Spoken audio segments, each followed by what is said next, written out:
괴테의 이탈리아 기행 9월 30일 저녁 무렵에 또다시 안내자도 없이 베네치아의 아주 외진 곳까지 가보았다. 이곳의 다리에는 모두 계단이 나 있어서 곤돌라와 더 큰 배들까지도 아치형 다리 밑을 자유롭게 오갈 수 있도록 되어 있다. 나는 아무에게도 길을 묻지 않고 오직 방위에만 의지한 채 그 미로 속을 드나들며 길을 찾아다녔다. 결국 빠져나오기는 했지만 길이 계속해서 뒤섞이며 교차하는 것이 정말 오리무중이었다. 그래서 아주 감각적으로 확인하며 길을 찾는 나의 방법이 최선의 방법이었다.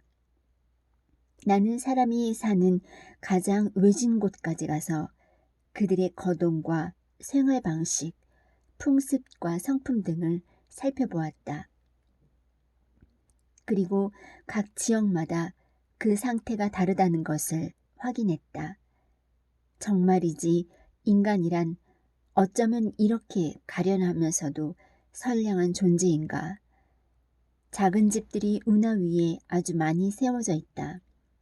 그러나 포장이 잘 된 석재 제방이 여기저기 있어서 그 위를 걸어서 물과 교회와 궁전 사이로 아주 기분 좋게 산책할 수가 있다. 북쪽의 길다란 석재 제방도 산책하기에 즐겁고 유쾌한 곳이다.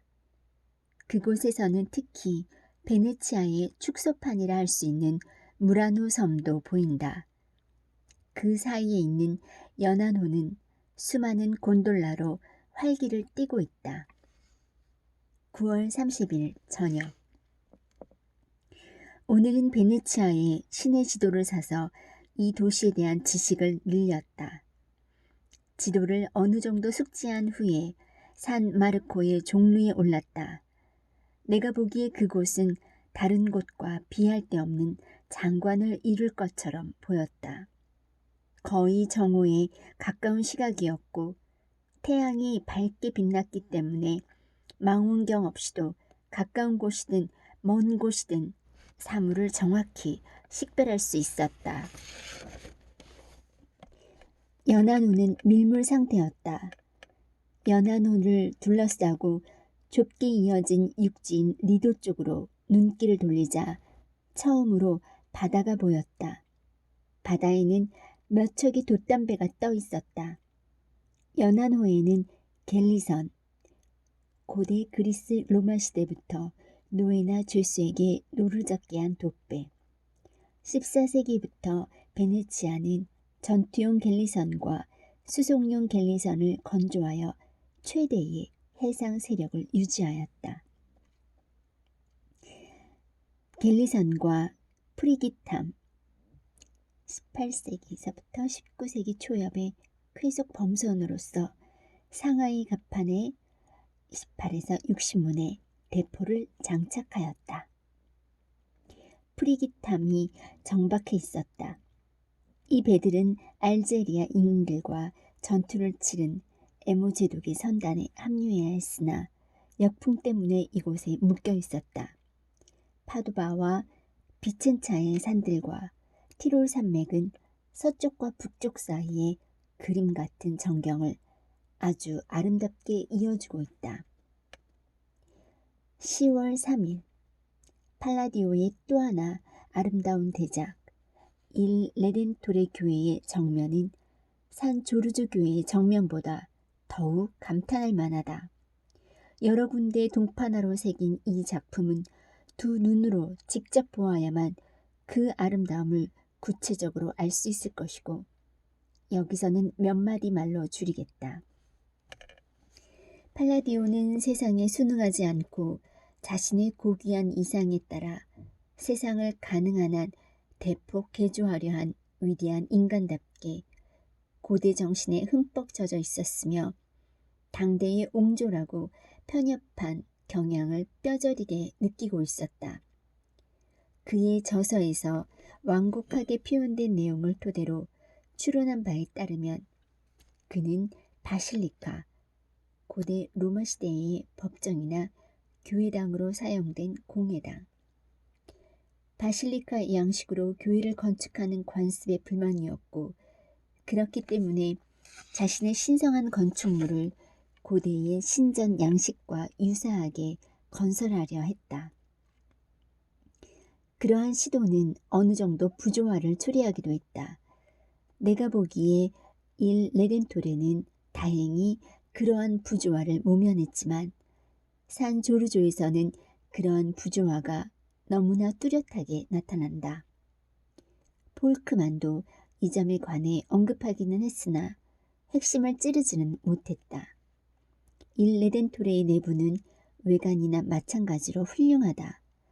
재단의 구도까지 포함해서 모든 것이 팔라디오의 작품이다.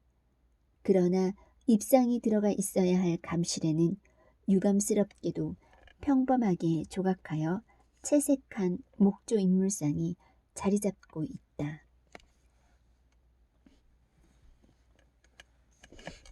10월 3일 어제 저녁에는 산 모세, 이곳의 극장 이름은 가장 가까운 곳에 있는 교회 이름을 따와 지어진다. 어제 저녁에는 산 모세에서 공연된 오페라를 보러 갔으나 썩 만족스러운 공연은 아니었다. 오페라 대본이나 음악, 가수들이 모두 그런 공연을 최고 수준까지 끌어올리는데 꼭 필요한 내면적인 힘을 결의하고 있었다. 모든 점이 다 나쁘다고 할 수는 없었지만 두 명의 여배우만은 연기를 잘하려고 애를 쓴다기보다는 자신을 과시하며 돋보이게 하려는 데 신경을 더 쓰는 편이었다. 하지만 그 정도나마 다행스러운 부분이라 할 수 있었다. 두 사람은 모두 용모가 아름다웠고 목소리도 좋았으며 사랑스럽고 쾌활하며 배역에 어울리는 인물이었던 것이다. 하지만 남자 배우 가운데서는 관객의 공감을 살 만한 내면적인 힘과 의욕을 조금도 찾아볼 수 없었고 목소리도 뚜렷하게 좋다고 할 수 없었다. 착상이 빈약한 안무는 전반적으로 형편없는 것이어서 야유를 받았지만 뛰어난 남녀 무용수 몇 명은 대단한 박수갈채를 받았다. 특히 여자 무용수들은 자신의 몸을 관객에게 속속들이 알려야 한다는 의무감을 갖고 있었다. 10월 3일 반면에 오늘은 아주 재미있는 또 다른 방식의 희극을 구경했다. 총독의 궁전에서 공개적으로 열린 한 재판을 방청했던 것이다. 그것은 중요한 재판이었는데 다행스럽게도 재판소가 휴정 기간이어서 그곳에서 진행되고 있었다. 한 변호사의 몸동작은 과장된 희극광대의 몸짓을 그야말로 그대로 꼭 빼다 박은 것 같았다. 뚱뚱하고 작달만한 키에 쉴 새 없이 몸을 움직이는 아주 우락부락한 얼굴의 그 변호사는 금속성의 목소리로 마치 자신의 변론이 마음속 깊은 곳에서 진지하게 우러나온 것이기라도 한 것처럼 격하게 부르짖었다. 나는 그런 장면을 코미디 같은 짓이라고 부르지 않을 수 없었다. 왜냐하면 그러한 공식 변론이 이루어지고 있을 때에는 이미 모든 심리가 다 끝나 있었기 때문이다. 재판관은 자신이 해야 할 말을 뻔히 알고 있었고 당사자들도 무슨 판결을 받게 될 것인지 익히 알고 있었던 것이다. 그러나 내게는 그런 방식이 우리나라의 관료주의적인 까다로운 재판 절차보다 훨씬 더 마음에 들었다. 상황에 따라서 모든 절차가 산뜻하게 그리고 거창하게 따지는 일 없이 자연스럽게 진행되는 방식에 대해 나는 어떤 의미를 부여하고 싶다. 궁전의 널따란 홀 한편에 그려져 있는 반원 안에 재판관들이 앉아 있었다. 그들의 맞은편에는 여러 사람이 끼어서 들어설 수 있는 단이 있고 그 단 위에 놓여있는 긴 의자에 양측의 변호사들이 앉아있고 그들 바로 앞에 긴 의자에 원고와 피고가 각기 앉아있었다.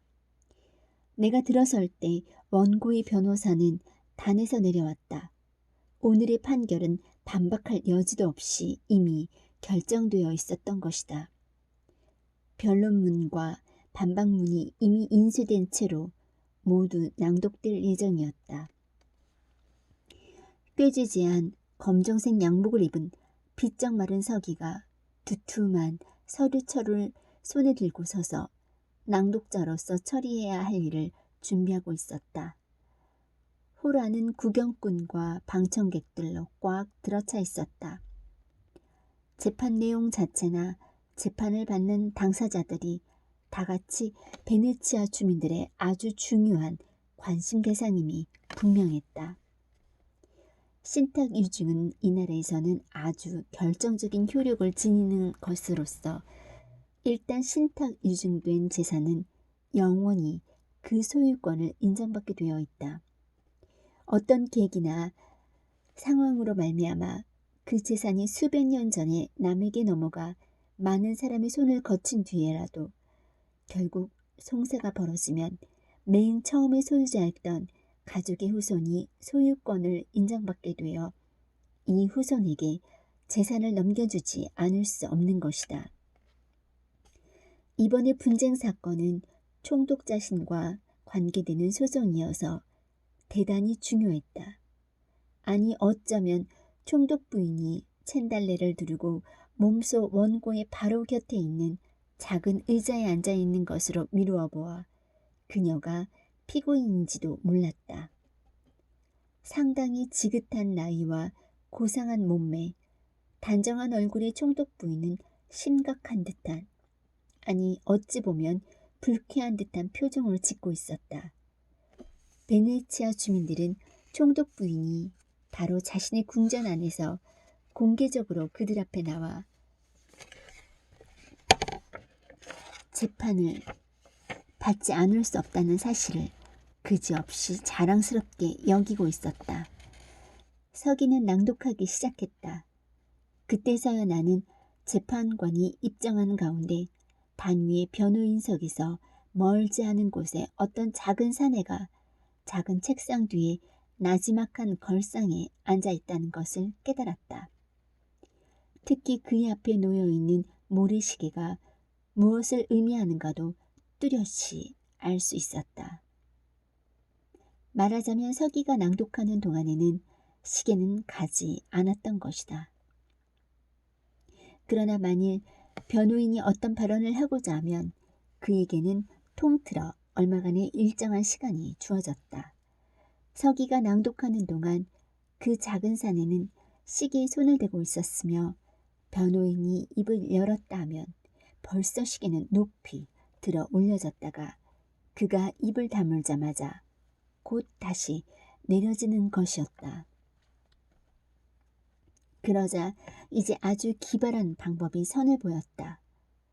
쉴 새 없이 계속되는 낭독 사이사이에 끼어들어 잽싸게 몇 마디 함으로써 주목을 불러일으키고 주의를 촉구하는 것이었다. 이제 그 키 작은 세턴, 로마 신화에 나오는 농업의 신. 그 키 작은 세턴 같은 사내는 커다란 혼란에 빠져들었다. 나는 그때마다 시계를 때로는 수평으로 때로는 수직으로 놓으며 정신없이 위치를 바꿔야 했던 것이다. 그는 베를리케, 베를로케라며 빠른 속도로 말을 바꿔가며 촐랑대는 어릿광대의 주문에 가야 할지 와야 할지 갈피를 못 잡고 있는 인형극의 악령과 같은 처지에 놓이게 되었다. 재판소에 가본 적이 있는 사람이라면 이처럼 빠르고 단조로우면서도 얼마든지 또렷하고 분명하게 읽어내려가는 모습을 익히 상상할 수 있을 것이다. 노련한 변호사는 이런 때에 슬쩍 농담을 던지며 지루함을 더는 방법을 알고 있다. 그러면 방청객들은 왁자하게 폭소를 터뜨리며 그의 농담을 즐기고 난다. 나는 어떤 농담이 가장 사람들을 웃길 수 있을까 하고 생각해 보았다. 서기는 이 불법 재산 횡령자가 어떤 방법으로 이 문제의 재산을 처리했는가 하는 과정을 낭독했다. 그때 변호사는 약간 천천히 읽어달라고 요청했다. 서기는 또렷또렷한 목소리로 말했다.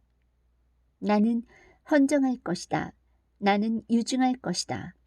이 대목을 읽을 때 변호사는 갑자기 서기를 가리키면서 격하게 소리쳤다. 무엇을 주겠다는 겁니까? 무엇을 유증하겠다는 거예요? 당신처럼 이 세상에 아무것도 가진 것이 없는 가난한 자가 주긴 뭘 줘? 변호사는 잠시 무엇인가 생각하는 듯했으나 다시 말을 이었다. 웃고 있는 저 재산 소유자는 비록 당신보다 가진 것이 적을지라도 그것을 주고 헌정하고 유증하고 싶어 했단 말이오. 이 말에 또다시 폭소가 터져나오며 멈출 줄 몰랐으며 그와 동시에 모래시계는 다시 제자리로 돌아와 수평으로 세워졌다. 서기는 낭독을 계속하며 무관심한 표정으로 변호사를 바라보았다. 그러나 이 모든 것은 서로 짜고 하는 약속된 농담일 뿐이었다.